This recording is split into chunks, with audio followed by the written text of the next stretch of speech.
También puede ser estímulo central y periférico. Ya habíamos dicho, el estímulo central, ¿cuáles son? El estímulo central puede ser desde la ansiedad, pasando por tumores, ACV, TEC. Y el periférico, lo clásico, disminución del oxígeno. Entonces, entonces ya ingresaron y se van a Cusco. Bajan del avión y lo que van a hacer es hiperventilar, porque por la estimulación de la hipoxia hipovárica. Y entonces comienzan a hiperventilar y van a hacer CO2 bajo. ¿Y qué es lo primero que hace un paciente en la altura? Es alcalosis respiratoria. No lo puede controlar tampoco por estimulación periférica. Pero es el ejemplo que les puedo poner por lo que estábamos hablando. Pero ¿qué es lo más clásico? El paciente hace neumonía, embolismo pulmonar, insuficiencia cardíaca, edema pulmonar. En todas esas condiciones, agudamente está haciendo hipoxemia y estímulo periférico para que haga hiperventilación. Entonces, cualquier condición periférica de ese tipo siempre nos va a llevar primero a alcalosis respiratoria. Probablemente después haga otro trastorno. Por ejemplo, si entra en sepsis va a ser acidosis metabólica, pero primero va a ser alcalosis respiratoria como primer trastorno. Y entonces la alcalosis respiratoria aguda, ojo, la aguda, porque la crónica tiene otra fórmula. Entonces, por cada 10 que cae el CO2, porque lo que cae es el CO2, ¿no? Va a caer en 2, ¿no? Va a caer en 2 el bicarbonato. Y entonces acá se tiene que usar una regla de 3. Si le ponen facilito, le pondrán, ¿no? De paciente con 30 de CO2, o sea, justamente 10, ¿no? De 40, ¿no? Bajan de 40 menos 10, 30, ya, cayó exactito, ¿se dan cuenta? Si le pusieran así es facilito. Y entonces, ¿cuánto caerá el bicarbonato? De 24 caerá 22, más menos 2. Y les vienen 20, cayó. Está en el rango. Pero si no les ponen exacto, si les ponen 14, por ejemplo, entonces tendrán que hacer su regla de 3. Si por cada 10 baja 2, por 14 bajará, regla de 3 y saca. ¿Ok? Entonces, esa es la fórmula de la... Esas son las dos que se han preguntado alguna vez. Sea en salud, sea en AN. O sea, alcalosis, alguna vez se hizo una pregunta sobre alcalosis respiratoria aguda y un par de veces sobre acidosis metabólica para ver si hay trastornos dobles. ¿Ok? Trastornos dobles. La acidosis metabólica puede tener entonces un trastorno mixto, ¿no? Entonces puede tener un trastorno mixto con, como decíamos, alcalosis respiratoria a veces, ¿no? Con alcalosis respiratoria asociado fundamentalmente a, ¿no? Causado fundamentalmente por falta de compensación. Y la acidosis metabólica puede cursar con acidosis respiratoria, que es raro, doble acidosis, típicamente en el paciente posparo cardiorrespiratorio. Entonces, posparo cardiorrespiratorio, un paciente puede hacer acidosis metabólica con acidosis respiratoria al mismo tiempo. Y esa es una condición rara. Yo siempre le decía que la acidosis va con, ¿no? Como pH bajo, va con hipercalemia, pero existe una condición de acidosis con potasio bajo. Acidosis con hipocalemia, cólera. O sea, es una acidosis anion gap normal. Entonces el cólera es la condición que puede dar acidosis metabólica y no da hipercalemia, sino da hipocalemia. Porque bota ambos. Bota potasio y bota bicarbonato por la toxina, ¿no? La toxina de la cólera. Vamos entonces a cambiar el chip. Brusca aparición de hematuria, proteinuria y falla renal con edemas. Entonces tenemos, miren, hematuria, falla renal, proteinuria, que no es de rango nefrótico y generalmente es menor de 2 gramos al día, y edemas, pero no cualquier tipo de edema, sino edema típicamente bipalpebral y premaleolar. Corresponde al síndrome nefrítico.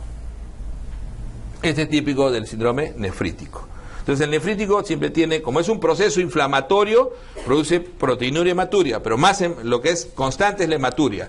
Y es una hematuria típicamente glomerular. Una hematuria típicamente glomerular. Entonces el proceso fisiopatológico se basa en la inflamación. Y recordemos siempre que esa inflamación puede darse en 2 puntos específicos. Un punto es endocapilar, alrededor de los capilares, y el otro punto puede ser fuera de los capilares, pegado a la cápsula, que son los extracapilares, es el extracapilar, también llamado con crecientes o semilunas. Siempre los endocapilares serán posinfecciosos. Entonces, todos los endocapilares siempre van a ser posinfecciosos, ¿no? Entonces, si me dijeran a mí un paciente con una glomerulonefritis posinfecciosa, postestreptocócica, ¿dónde está la lesión? Endocapilar. Endocapilar. Y viceversa. El endocapilar es posinfeccioso. Mientras que los extracapilares sí tienen más variedad, pero lo más común, lo más característico es la glomerulonefritis rápidamente progresiva. Es lo que más se ve asociado al extracapilar, ¿ok? Ahí está la gran mayoría, ¿no? Pueden tener también mesangiocapilares, pueden ser mesangiales, pero lo más característico es la glomerulonefritis rápidamente progresiva. Entonces, un sedimento con hematuria, con hematíes dismórficos, es dismórfico, no es disi, ¿ya? Es dismórficos, cilindros hemáticos, proteinuria, incluso piuria y leucocituria, corresponde a un síndrome nefrítico. Y por eso es que, por ejemplo, en el lupus uno ve lo que se llama esto un sedimento activo, ¿no? Ese es el concepto que se da para el criterio diagnóstico también, ¿no? Acuérdense que en lupus, ¿no?, el criterio renal, proteinuria mayor de 0,5, sedimento activo, ese es un sedimento activo, y sedimento telescopado. Cuando es telescopado es cuando tienes todos los tipos de cilindros posibles. Entonces, un sedimento con hematuria y hematíes, ojo que cuando uno dice hematuria glomerular, que podría ser una pregunta, la hematuria glomerular hoy en día se demuestra con cilindros o con hematíes dismórficos, ¿no? Con cualquiera de esas dos circunstancias. Entonces uno puede pedir, y ustedes lo van a hacer cuando ingresen, cuando tengan la idea ya de residentes, no pierdan el tiempo, no renieguen, simplemente digan búsqueda de hematíes dimórficos o que la orina, tienen que ponerle clarito de que quieren, ¿no?, evaluación de hematíes dismórficos. Y ahí les van a poner el porcentaje. Y con eso ustedes sacan ya que eso es una hematuria glomerular. Es una hematuria glomerular. Hematíes dimórficos y cilindros hemáticos. El síndrome nefrítico respecto al aparato cardiovascular, ¿qué riesgos tiene? Entonces, en realidad, cuando uno trata un nefrítico, uno no puede tratar como tal el nefrítico no tiene tratamiento específico como sí tiene el nefrótico, donde uno le da yecas, estatinas, etcétera, ¿no? Acá solamente tenemos que manejar la emergencia hipertensiva. Entonces, el riesgo fundamentalmente pasa por la presión, la hipertensión maligna que hacen una hipertensión maligna que puede llegar a emergencia hipertensiva y pueden hacer falla cardíaca con incluso edema agudo pulmonar. Entonces, esas son las complicaciones cardiovasculares que puede dar el síndrome nefrítico. Puede dar una emergencia hipertensiva, una hipertensión maligna con emergencia hipertensiva, que incluso como emergencia hipertensiva que nos lleve a ¿qué? Nos lleve a una encefalopatía hipertensiva. A una encefalopatía hipertensiva, o nos puede hacer claudicar el sistema cardiovascular produciendo falla cardíaca y edema agudo pulmonar cardiogénico. ¿Ok? Entonces, ese es el síndrome nefrítico. La proteinuria intensa, dislipidemia, hipoalbuminuria, sospechamos de síndrome nefrótico. ¿No es cierto?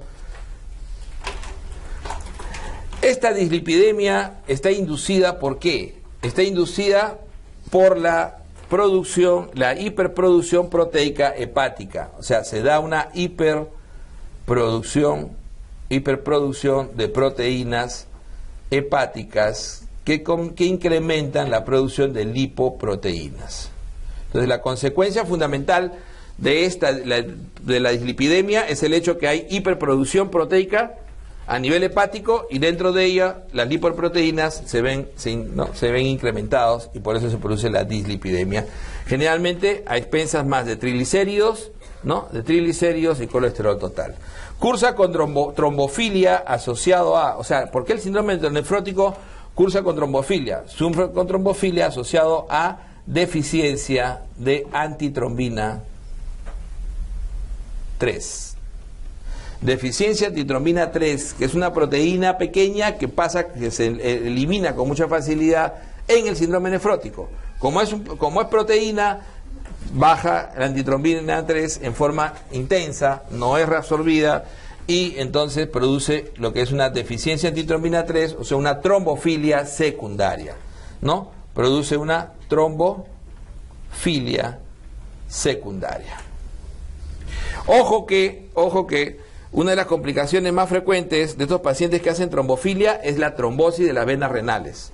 Entonces, una de las peores complicaciones que se puede hacer acá es la trombosis de las venas renales. Y la trombosis de las venas renales es un paciente que con síndrome nefrótico, si uno le pusieran el texto, y súbitamente hace hematuria, ¿no? Hematuria severa, hematuria intensa, asociado a dolor, ¿no? O sea, hematuria súbita, dolor y disminución de la filtración glomerular, o sea, falla renal. Entonces, un paciente que te hace súbitamente falla renal, con dolor lumbar bilateral y con hematuria masiva, probablemente está haciendo una trombosis de las venas renales.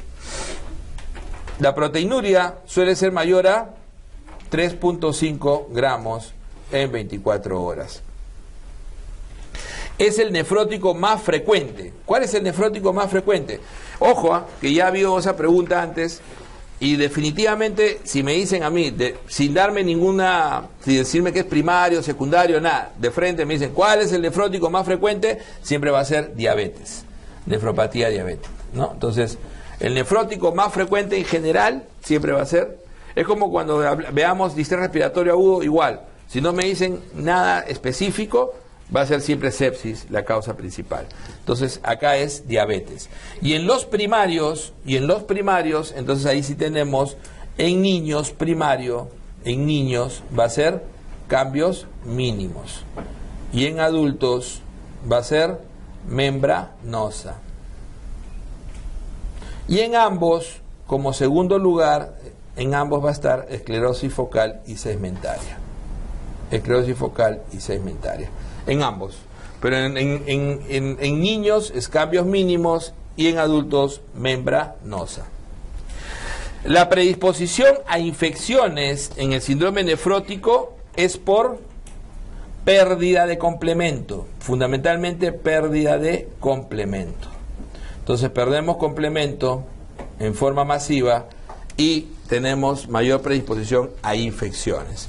También se pierde algunas inmunoglobulinas, pero la causa más importante es la pérdida del complemento, que eso es lo que nos predispone a infecciones.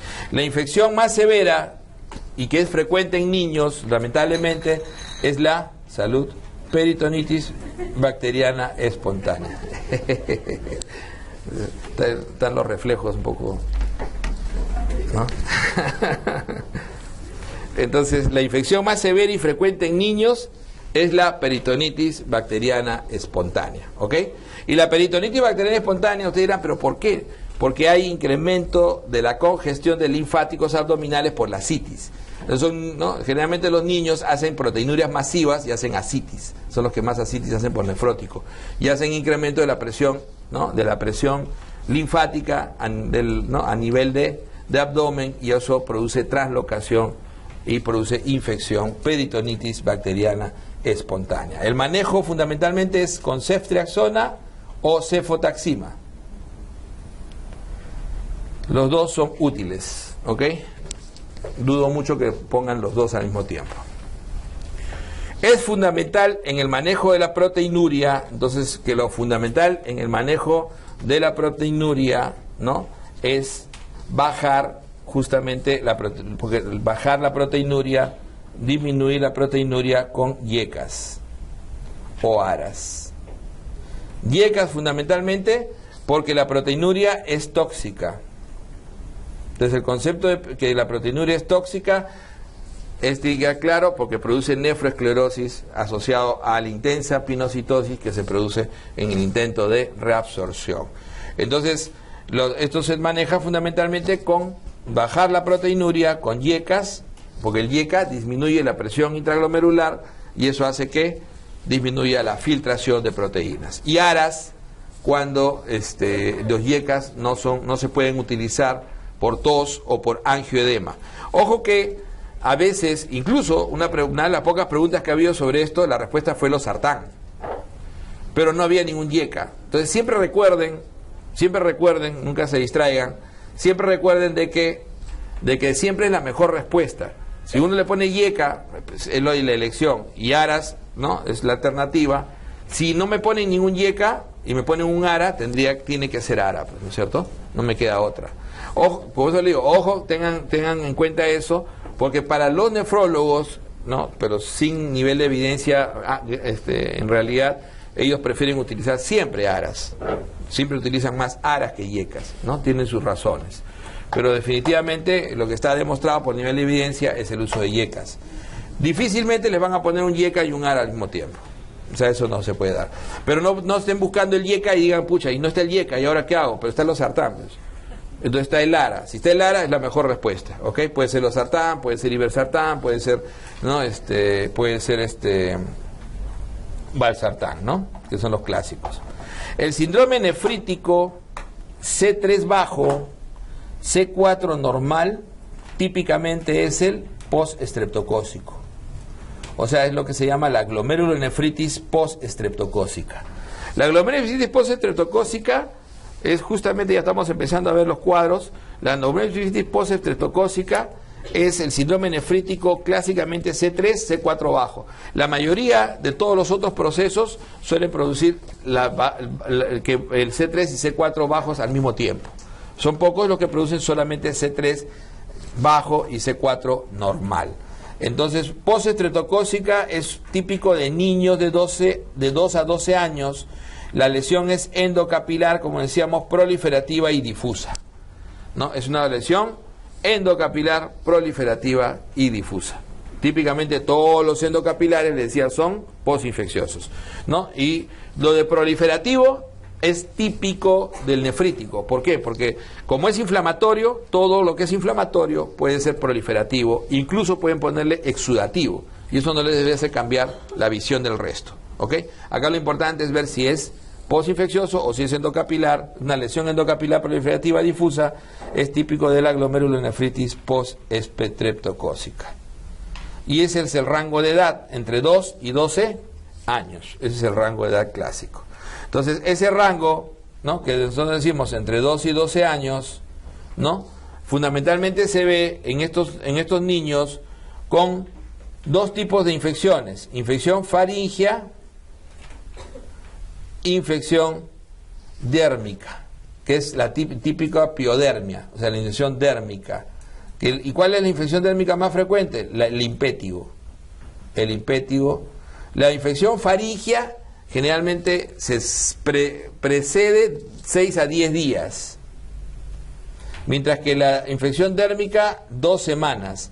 Máximo se puede esperar 3 semanas para poder hacer una correlación clínica importante. En la infección faríngea es donde la antistreptolicina O se hace positivo. O sea, el Laszlo o el ASO, como lo quieran llamar, el antistreptolicina O, se hace positivo solamente en la faríngea, mientras que en la dérmica es el anti-DNasa. Ojo que estos son cepas de qué.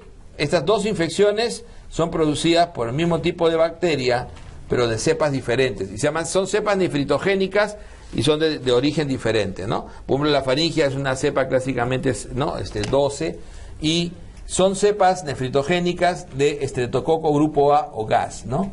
Streptococo grupo A o Streptococo piógenes, ¿ok? Streptococo grupo A. Entonces son cepas clásicas de eso. Entonces, ¿qué va a producir? Produce depósito de inmunocomplejos, postfaringitis o piodermia, y se asocian a estos marcadores, ¿no?, que hemos visto. ASLO y anti-DNasa fundamentalmente. Y el manejo es solamente de conservador y de soporte. No existe tratamiento de ningún tipo inmunosupresor o corticoide. Solamente soporte, y la mayoría de los pacientes, ¿no?, revierten en 8 semanas aproximadamente. Y la postinfecciosa en adultos, claro, si nosotros comparamos en los endocapilares, postestreptocócica es mucho más que lo que se puede ver en adultos. Pero la postinfecciosa en adultos sí se puede ver.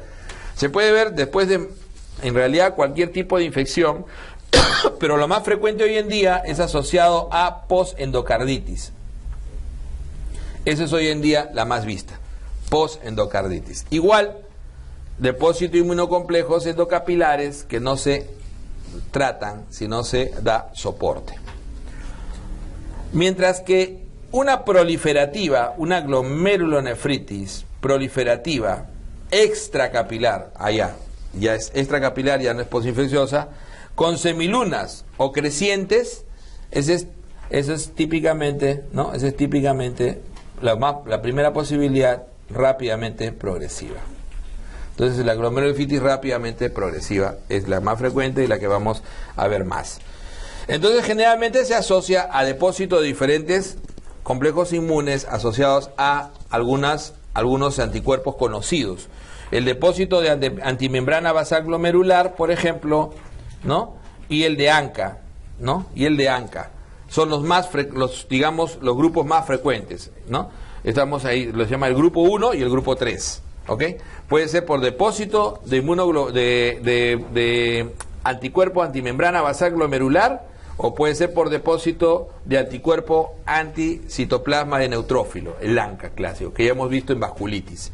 Entonces, y puede ser de dos tipos, o sea, puede ser primariamente solo el riñón. Entonces, estas enfermedades pueden ser solamente comprometer riñón, y se llamarán primarias de riñón, así, ¿no? O primitivas también le llaman, primaria de riñón, o pueden ser sistémicas. Cuando son sistémicas, en el caso de antimembrana basal glomerular, será el síndrome de Goodpasture. Y cuando son sistémicas asociadas a ANCA, ¿no? Estos son clásicamente las vasculitis ANCA positivas, ¿no? O sea, el Wegener, ¿no? El Chur-Strauss y la poliangiitis microscópica, que ya los hemos revisado también. Entonces, pueden ser de esos tipos. Existe un tercer grupo que es donde caen la mayoría de las enfermedades que hacen glomerulonefritis rápidamente progresiva. Por ejemplo, secundarias, típico LES, por ejemplo, LES, o primarias, la nefritis de Berger, entonces pueden caer en ese saco. ¿Y cuál es la nefropatía más frecuente característica de hematuria recurrente? Lo que se llama la nefropatía del adulto más frecuente, la nefropatía crónica más frecuente en el adulto. Entonces la nefropatía crónica más frecuente del adulto produce hematuria recurrente y se llama enfermedad de Berger o por depósitos de IgA, ¿no? O nefropatía por depósitos de IgA o Berger. Entonces el Berger es una enfermedad por depósitos subendoteliales de IgA que suelen producir hematurias recurrentes a lo largo de muchos años, generalmente más de 20 años en estos pacientes, antes que un 40% evolucione a la falla renal terminal. O sea, hay un porcentaje que sí va a ir a falla renal terminal, ¿ok? Entonces, el Berger suele producir un proceso respiratorio alto, generalmente una faringitis, y 3 días después hacer el cuadro de hematuria con dolor lumbar. Por eso también se llama hematuria sin faringítica. También es otro término que se usa, ¿no? Hematuria sin faringítica. O sea, es un paciente que hace siempre un proceso respiratorio, clásicamente una faringitis, y 3 días después el paciente blum, dolor lumbar y hematuria. Y eso recurre a lo largo de su vida, ¿no? Puede pasar 20 años y el paciente continuar incluso con eso hasta morir, o un porcentaje de ellos, 20 a 40%, ir a la enfermedad renal crónica terminal. Y cuando van a la enfermedad renal crónica terminal, lo hacen por glomerulonefritis rápidamente progresiva. ¿Ok? Esa es la nefropatía crónica más frecuente del adulto. O sea, no es una glomerulonefritis, es la nefropatía, porque no es un proceso inflamatorio. Acuérdense que es una glomerulopatía, es una nefropatía crónica, de tipo hematuria recurrente. ¿Ok? Entonces el depósito de IgA a nivel subendotelial y la hematuria recurrente glomerular, ¿no? Más, fundamentalmente, ¿no? Más cuadro faringítico previo. Cuadro faringítico previo. Mientras existe otra hematuria, también llamada hematuria familiar benigna, que son pacientes que hacen cuadros de hematurias recurrentes, lo biopsian y no encuentran lesión, y eso se llama enfermedad de membrana basal fina. Enfermedad de membrana basal fina. Y es llamado también hematuria familiar recurrente benigna, ¿no? Es una hematuria familiar benigna.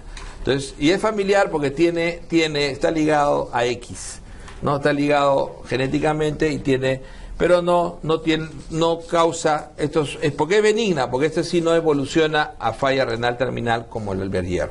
O sea, simplemente los pacientes hacen cuadros de hematurias que simplemente no tienen ningún contexto de malignidad en ningún momento. Hematuria, ¿no? Enfermedad de membrana basal fina o hematuria familiar benigna recurrente.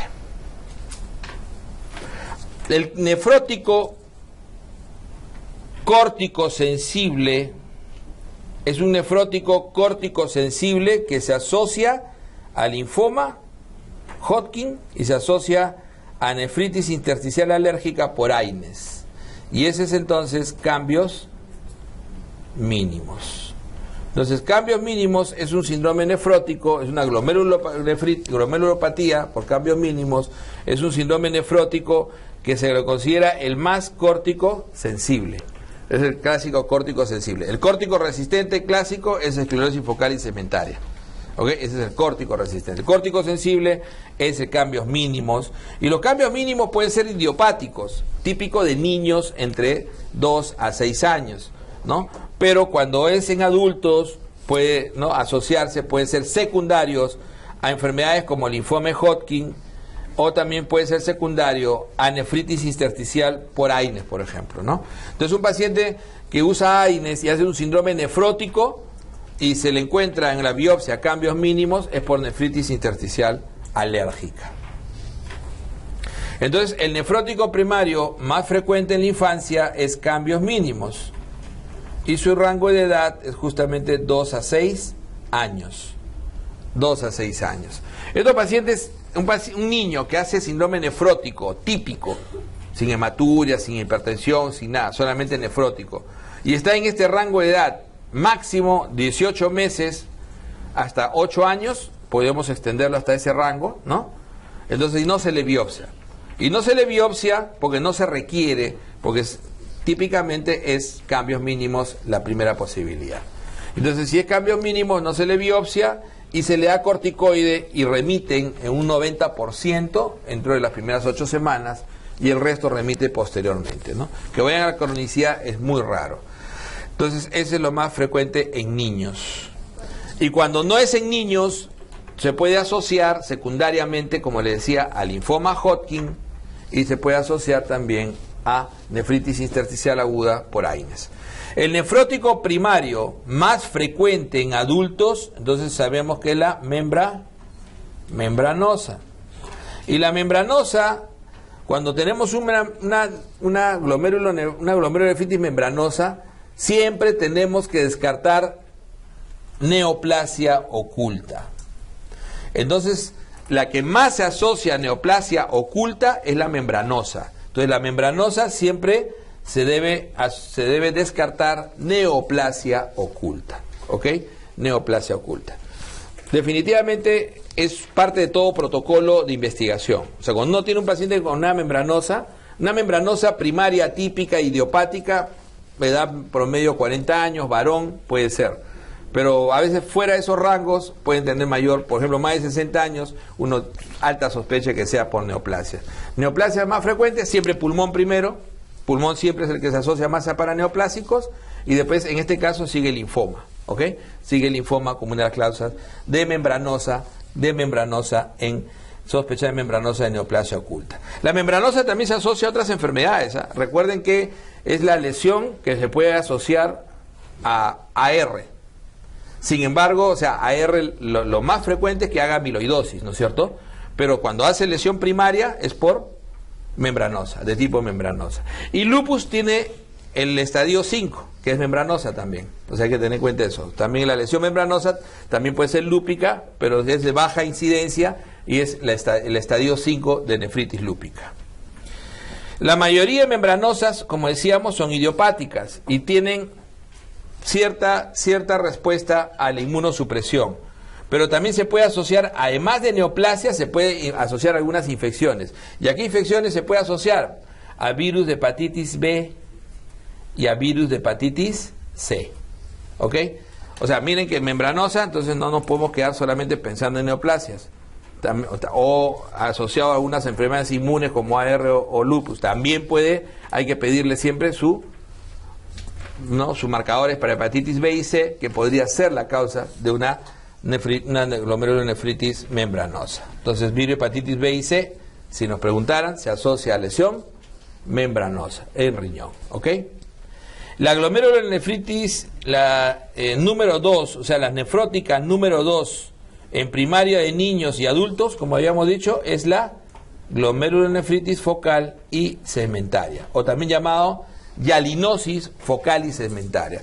Recuerden que es focal porque compromete menos del 50% de los glomérulos, ¿no? Cuando dices difusa es que compromete más del 50%, ¿ok? Y es segmentaria porque solamente compromete una parte del glomérulo, menos del 50% también del glomérulo. Entonces es focal y segmentaria, ¿no? Y esta es la típica córtico-resistente, ¿no? La típica córtico-resistente. Entonces focal y segmentaria es la típica córtico-resistente de mal pronóstico y se suele asociar a hiperfiltración y VIH, ¿no? Se suele asociar a hiperfiltración y VIH. Entonces, hiperfiltración, condiciones de hiperfiltración, hay muchas, monorreno fundamentalmente. Entonces, si a mí me pusieran paciente monorreno, hace síndrome nefrótico, su posibilidad primera va a ser esclerosis focal y segmentaria. El obeso también hace su daño renal por obesidad, lo puede hacer por esclerosis focal y segmentaria también, igual, ¿ok? Entonces hay que tener en cuenta eso. Es la que más recidiva en riñón trasplantado. Entonces, acuérdense que todos estos pacientes que llegan a la enfermedad renal crónica, hay que trasplantarlos al final. Y el riñón trasplantado puede volver a enfermarse con lo mismo, si la enfermedad fue idiopática. En la enfermedad idiopática puede enfermarse con lo mismo. Y en riñón trasplantado lo que más recidiva es la esclerosis focal y segmentaria. También es la esclerosis focal y segmentaria la que más recidiva en el riñón trasplantado. También focal y segmentaria en las secundarias también se asocia es la enfermedad que se asocia a reflujo vésico-ureteral, ¿ok? El reflujo vésico-ureteral es también, cuando hace lesión y hace síndrome nefrótico, su lesión es de tipo focal y segmentaria. Suele iniciarse la complicación tardíamente con riñones grandes. Nefritis, ¿no? Nefritis diabética o no. Claro. Es una enfermedad diabética, es una nefropatía diabética, ¿no? Nefropatía diabética. Entonces, la diabetes típicamente es tardía. O sea, generalmente la enfermedad se inicia entre 5 a 10 años después del diagnóstico de diabetes. O sea, el inicio muy temprano y la evolución precoz hace sospechar que no sea, por más diabético sea el paciente, no sea la causa, ¿ok? Entonces la diabetes siempre empieza tardíamente, empieza tardío y su evolución es lenta. Entonces la nefropatía diabética y tiene riñones grandes hasta el final, ¿no? Tiene riñones grandes hasta el final. Entonces, en su etapa preclínica, ¿qué prevalece en la nefropatía diabética? Prevalece hiperfiltración y microalbuminuria. Entonces tiene una etapa preclínica donde están 3 estadios. El estadio 1, que es el estadio de hiperfiltración, el estadio 2, que es un estadio de engrosamiento de membrana y proliferación mesangial, y el estadio 3, que es el estadio de microalbuminuria franca. Generalmente en el estadio 2 ya empieza la hipertensión, que es silente, y en el estadio 3, ¿no? Generalmente el paciente ya bota proteína hasta 300 máximo hasta 300, ¿ok? Entonces, en su etapa preclínica prevalece hiperfiltración, que es el estadio 1 clásico, donde aparece también con riñón grande. Y la microalbuminuria, que siempre va a ser menor de 300, mientras sea etapa preclínica. etapa preclínica. Y esto puede demorar, toda esta etapa preclínica, varios años. ¿Ok? Varios años. Mientras que en la etapa clínica, ¿no? Mientras que en la etapa clínica ya viene lo que es el estadio 4, que es el estadio de macroalbuminuria, donde ya se presenta el síndrome nefrótico en la mayoría de estos pacientes, y el estadio 5, que es la esclerosis, que es cuando el paciente ya va a la enfermedad renal crónica, ¿no? Entonces, en el síndrome nefrótico. Entonces, en el síndrome nefrótico tienes una etapa preclínica y una etapa clínica. ¿Y por qué se llama etapa clínica? Porque es la etapa donde el paciente ya muestra signos de proteinuria. O sea, los signos de proteinuria son fundamentalmente edema y orinas espumosas, ¿no? Clásicamente orinas espumosas. Y además, nefropatía diabética es la causa más frecuente de enfermedad renal crónica terminal. O sea, es el grupo más grande de pacientes en diálisis. El grupo más grande de pacientes de diálisis son pacientes con nefropatía diabética. Además también, ya lo habíamos dicho, es la causa más frecuente ¿de qué? De síndrome nefrótico. Es la causa más frecuente de síndrome nefrótico. Cursa lento de la mano de otras microangiopatías. Claro que sí. La nefropatía diabética es una microangiopatía. Cursa lento, como habíamos dicho, de la mano de otras microangiopatías, fundamentalmente retinopatía. Si el paciente no hace retinopatía, hay que dudar que eso sea nefropatía diabética. Y es una causa para biopsiar el paciente diabético. O sea, para biopsiar un paciente diabético, biopsia renal, es que no esté cursando con retinopatía al mismo tiempo. Pero no sea lo inverso. Un paciente con retinopatía no necesariamente va a tener siempre enfermedad renal. O sea, hay muchos pacientes con retinopatía que no tienen enfermedad renal. Pero lo inverso sí. O sea, siempre el nefropático tiene un grado de retinopatía, de compromiso ocular. ¿Ok? Eso sí es definitivamente. En nefropatía diabética, lo principal ¿qué es? ¿Cuál es lo piedra angular del tratamiento? No es el IECA. No es el IECA. Lo principal es el control metabólico. Y el control metabólico visto por una hemoglobina glicosilada A1C en 7 más menos 5. Ese es el objetivo. Entonces, el control metabólico llevando al paciente a 7 más menos 5 como objetivo de la hemoglobina glicosilada. También es fundamental, además del compromiso del control metabólico, el control de la presión arterial. La presión arterial también es fundamental controlarla en el nefropatía diabética y se recomienda una presión menor de 130/80. 130/80. Dentro de la nefropatía diabética es más severa y progresa más rápido, así como es más frecuente. ¿Quién? La nefropatía, pero en el diabético tipo 1. En el diabético tipo 1, la nefropatía es más severa, progresa más rápido y es más frecuente. Claro, lo que pasa es que el diabético tipo 1 son poquísimos, son 3% de todos, pero dentro de ellos el 60% hace nefropatía diabética, mientras que en el diabético tipo 2 solamente el 10%.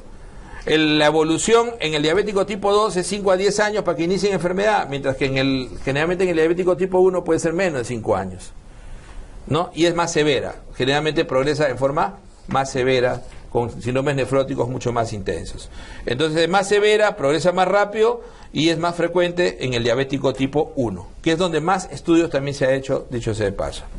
Se los contraindica con depuración por debajo de 30. ¿Qué cosa indicamos? Ya contraindicamos por debajo de 30. Hidroclorotiazida. Ya está contraindicado. Y está contraindicado básicamente porque no va a producir ya efecto diurético y más bien va a producir malos efectos metabólicos, especialmente mayor retención de ácido úrico. Entonces no se debe utilizar. No se debe utilizar la metformina. A pesar de que esto ya es controversial, ¿no? Esta es controversial y ya cuando ingresen ya lo vamos a discutir, ¿no? Ya se está usando, pero para el efecto del examen no se usa metformina. Todavía por debajo de 30 ya metformina, proscrito. Estos son los dos grandes medicamentos que se proscriben. Por debajo de 30 los YECAS y los ARAs se debe tener mucho cuidado, pero por debajo de 15 se proscriben. Por debajo de 15 los YECAS y ARAs se proscriben. Por debajo de 30 se debe observar mucho porque puede producir hipercalemia.